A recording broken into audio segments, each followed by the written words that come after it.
আমি কোনো কবি নয়, তবু কাব্যের ভাষায় বলতে চাই, আবেগে 10,000 টাকা সাময়িক শান্তির চেয়ে বিবেকে 10 টাকা জান্নাতের শান্তি ভালো। বিষয়টা এখনো বুঝেন নাই, বুঝবেন, ভিডিওটা স্কিপ না করে ফুল ভিডিও দেখবেন। বয়স 18+, পড়াশোনা বন্ধ, বাফের হোটেলে খাচ্ছি আর ছোটখাটো একটা জব করছি, স্যালারি 10,000। মাসের 15 তারিখ হঠাৎ গার্লফ্রেন্ড ফোন দিয়ে বললো, যান এই মাসের স্যালারি পাইলে আমাকে ঘুরতে নিয়ে যাইবা। আমি তো খুশিতে আত্মহারা। রিলেশনের বয়স হয়ে গেছে আজকে 3 মাস, তাকে নিয়ে কখনো ঘুরতে যাওয়া হয়নি। কালকে 30 তারিখ 10,000 টাকা স্যালারি পাইছি। আজকে 1 তারিখ সকাল সকাল গার্লফ্রেন্ডকে ফোন দিয়ে বললাম, যান রেডি হও, তোমাকে নিয়ে আজকে সারা শহর ঘুরবো। 20 মিনিট পর গার্লফ্রেন্ড ফোন দিয়ে বলে, যান আমি রেডি, তাড়াতাড়ি আসো।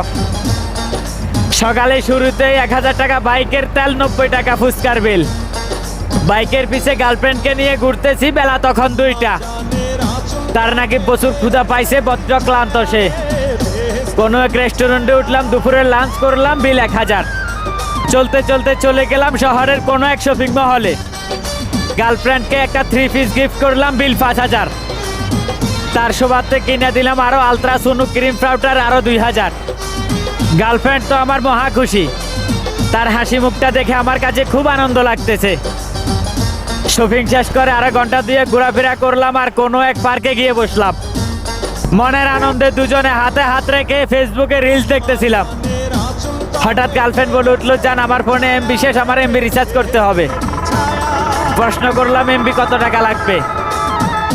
ওদিক থেকে গার্লফ্রেন্ড বলে উঠলো, 1,000 টাকা। এইবার তো আমার মাথা ঘুরপাক খাচ্ছে, কারণ আমার পকেটে আছে মাত্র 910 টাকা। কাপা কাপা কণ্ঠে বললাম, জান আমার কাছে তো এত টাকা নাই, 910 টাকা আছে, তুমি চাইলে 900 টাকা রিচার্জ করতে পারো। অমনিতেই বলে উঠলো, ফকিন্নির বাচ্চা, আমার সাথে দেখা করতে আসছ মাত্র 10,000 টাকা নিয়ে। আজকের পর থেকে তোর সাথে ব্রেকআপ। আমি অনেক বড় লোক বাবার মেয়ে, আমার হাত খরচ দৈনিক 10,000 টাকার উপরে লাগে। দে 900 টাকা রিচার্জ করে দে আর আমাকে বাড়ি অবধি পৌঁছে দে। গার্লফ্রেন্ডের এমন ব্যবহার শুনে নিজেকে অনেক অসহায় মনে হচ্ছিল।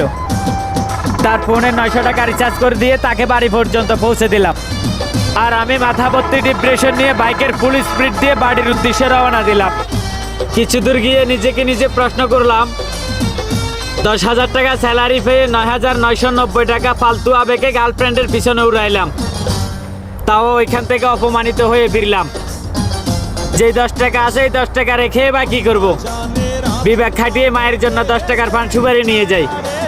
10 টাকার পান সুপারি যখন মায়ের হাতে নিয়ে দিছি, বিশ্বাস করেন ভাই, পৃথিবীর শ্রেষ্ঠ হাসিটা ওই দিন আমি আমার মায়ের মুখে দেখছি। তাই আমার এই তরুণ প্রজন্মকে আমার এই গল্পের মাধ্যমে একটা মেসেজ দিতে চাই। আবেগ দিয়ে যেখানে 10,000 টাকা খরচ করে কোনো মূল্য পাও নাই, বিবেক দিয়ে সেইখানে 10 টাকা খরচ করে মায়ের মুনাজাতে তুমি জান্নাতের মেহমান হয়ে যেতে পারো ভাই।